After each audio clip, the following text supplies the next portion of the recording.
Hey guys, we're going to talk a little bit about that Guillotine Defense. You Raw subscribers are already familiar with what we do with your hand shaking on that camera right there. It's working, that'll do it for you. It makes you nice and steady, doesn't it? We're working with an old school, well not old school, what's called, commonly called a guillotine or the head chancer. You know what we're talking about. Dan hooks me up there, hooks up his bar grip, and he pulls through. And he gives me the nice coughing fit. We know there's many ways to address pulling yourself out of that situation. One of the ways we don't advocate is throwing the arm on top, because that sets you up for the bar. Well, it sets me up. Throw him in a bar and chancery. We put that elsewhere.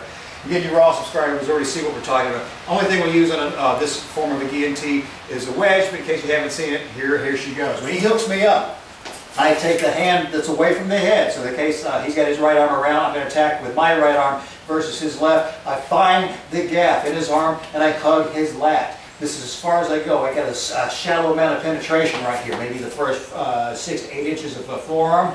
I hug the bottom of the lat here and I push downward pressure with my elbow. So as Dan is pulling up, I'm pushing down ever so slightly. He's expending far more energy than I am. So you take a look, there's this energy whenever he pulls. Go ahead, pull. That's the energy I got to expend to tap. And a little bit of downward pressure with the elbow, boom, stops this thing out. Bad news is if you think, well, a little bit of penetration with this forearm is good, even more will be better on the elbow. No, because the Dan will hook over the top of the elbow and go to the arm, including guillotine, and finish me out. In case you're wondering, once you hit the ground for the bottom scissors, the guard version of the guillotine, will the same defense work?